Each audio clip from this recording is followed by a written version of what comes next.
Hello there, my name is Mike Dixon. Joker Tech is the channel, and I want to get into now. We've done our legwork, we've done our homework, we have our SIM card, we have activated the line. Now it's time to set up your new phone. I am going with a Moto G Play. Now, just want to get into real quick on, and I think I'll try and make another video on specifications of what to look for and whatnot. Okay, this is a Moto G Play, 32 gig internal storage, and what I mean by internal storage is just what it means, as in like when you shoot pictures, when you download games. The actual operating system is going to take up a sizable chunk, about half of that 32 gigs in this particular phone. You download podcasts on, and you know, if you listen to them offline, movies, music. Now, again, this has the capability of putting that information also on an SD card. And I'm not sure, I don't know if it's 64 or 128 gigs to an SD card. So some of the stuff that I'm referring to, the operating system can't go on an SD card. Your apps, really, I don't know if this has this capability on this phone. A lot of phones don't. The apps in the operating system that comes on the phone, it's on the phone. You can't partition it, or you can't move it to a memory card. But I'm trying to do this on the cheap. That is my drive here, to give you good service, a decent phone on the cheap. So we're going to unbox this phone, get it set up, and see what it takes.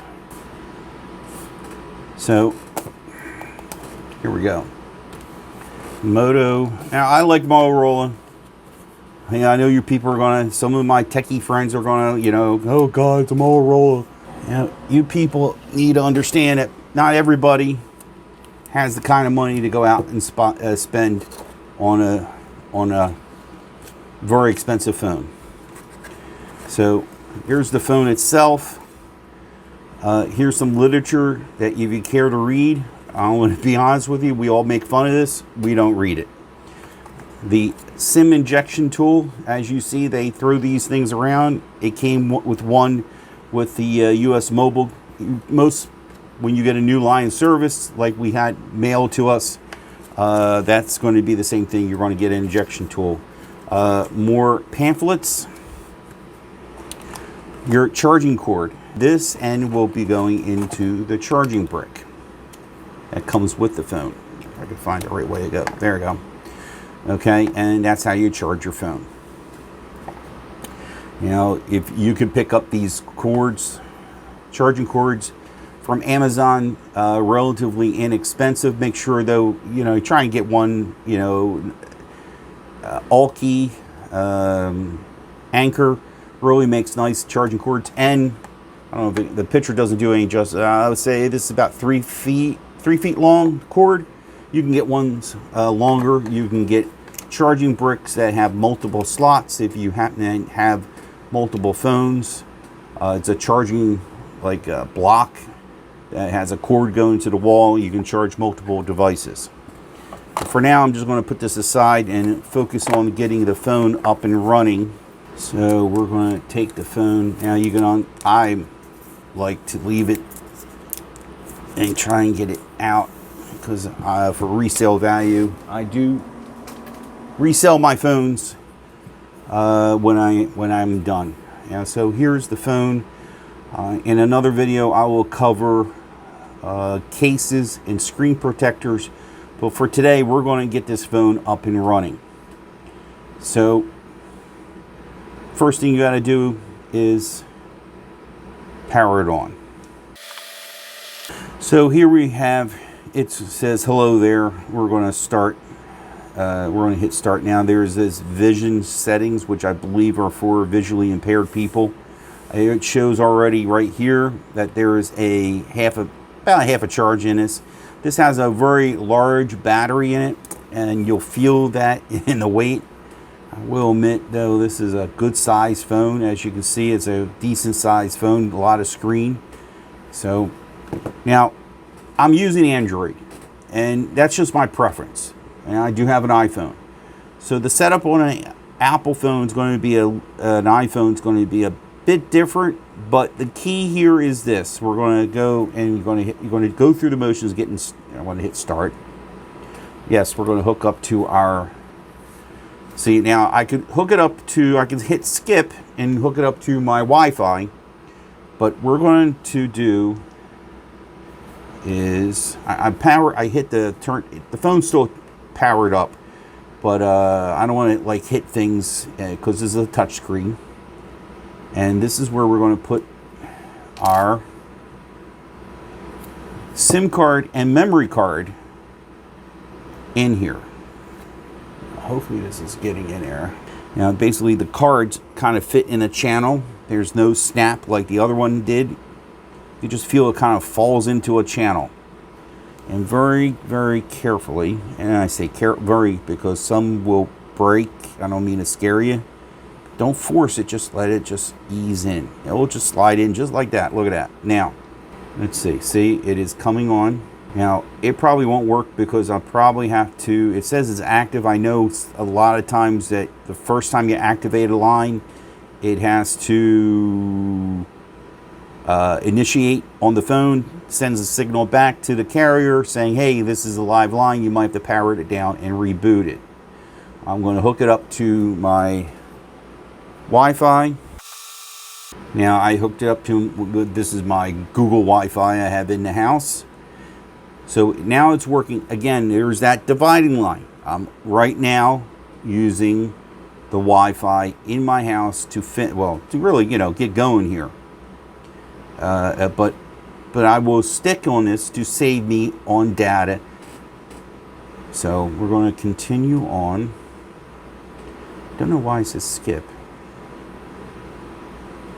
That's unusual. Get your phone ready. This may take a few minutes. Because it wasn't connected to anything. It wasn't connected to tell the world that, hey, this phone's lighting up for the first time, and then the line service. So I went back and hit next, and it's getting itself ready. Now, like I was saying, for an iPhone, it's going to be a little bit different, but the premise is about the same. You're going to want to hook it up. You're going to have your SIM card in it. You're going to want to put it on your Wi-Fi. Now it's saying here, copy apps and data. Now, if you have your old phone and you want to transfer it, you would hit next and would walk you through the steps. I'm going to do a new setup. Everything's new with this. Completely new. I'm not bringing any kind of apps. I'm going to load this up as I want it as I go along. So I'm going to hit don't copy. Now, here's where it all happens. Okay? Yes, you can set up the apps and set it up. You transfer the apps that you have in your existing phone. You can transfer a lot of different things from your old phone to your new phone.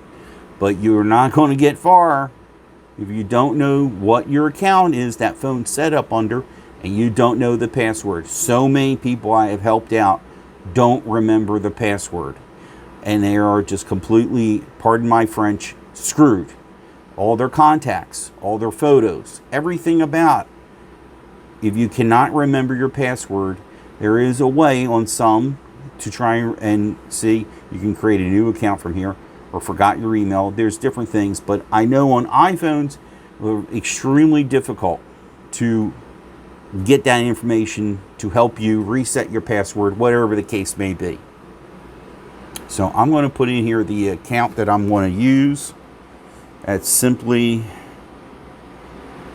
test phones. And I'm saying that if you want to email me, hey, help yourself. I'll just put you in spam if you get out of hand. At gmail.com. So I want to do that, and then couldn't find email. What did I misspell? Phones. I think it's supposed to be an S in there. Yep. The password. The password is everything. All my contacts are going to come up on there. Any picture I've used under this account are going to come up. My Google Docs, my Google Keep Notes, other apps. Maybe some of my messaging. I don't use this account too often. So if there are any past, they've been managing to keep your text messages. So here we go. Terms of service, hit agree, getting account info. Now, this is where, don't rush through here. I myself am agreeing to everything. But if you don't want send usage and diagnostic data, you turn it off. Allow it for scanning, location. Go. This is where they're trying to give you privacy. Okay, I don't know how else to say it. That's a conversation for another day. But for now, I'm accepting everything because I just prefer to use the services that they offer.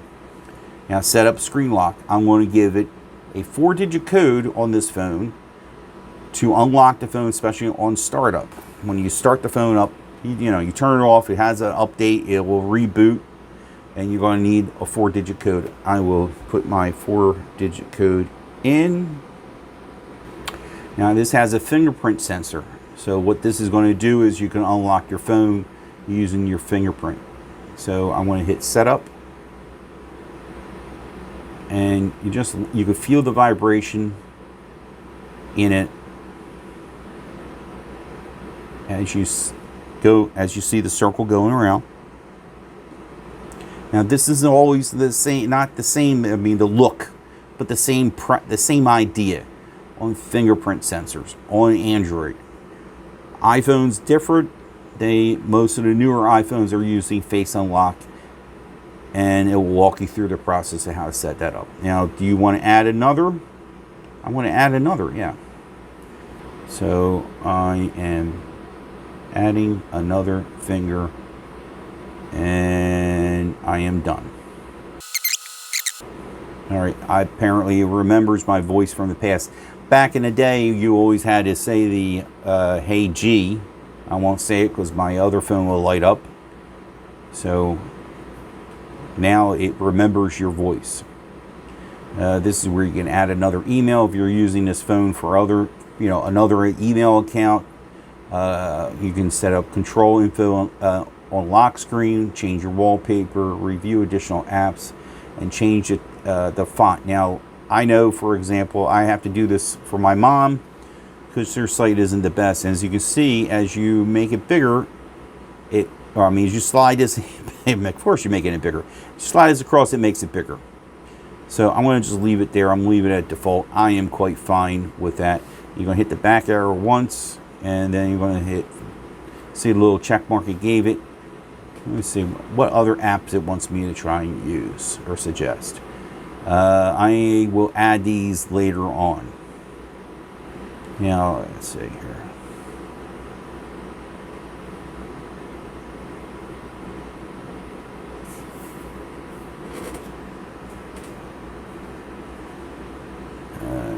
Security update and bugs. Oh, okay. Security updates and bug fixes are automatically downloaded and installed over Wi-Fi. You want that? Yes. I am going to turn off. I don't need nagging emails telling me about any kind of promotional stuff from Motorola. Push notifications. Want to turn that off also. Okay, you have control of your device. This is the time to do it. Now, you can go back in and make changes, but I'm just telling you, you want to be able to have that ability. Your carrier occasionally requires location data to improve its services and analytics. Some carrier features may not be available without location access. To allow your device to share location. Okay, so basically, it's wanting access for any carrier features that are from the carrier, in this case US Mobile. So I'm going to just hit next for now. I'm going to say only while using, I'm going to hit this allow all the time in this case. Okay, navigation. Now this is an interesting thing. Okay, it's demonstrating. Now you can have 3 buttons at the bottom, which I don't have a phone to demonstrate on right now to show you, but it's going through that right now. See, there were 3 buttons there, so I'm going to go. All right, and see, from here up you can draw up your apps. See the dot here, it wants me to see, this is setting, this is for Google Assistant here.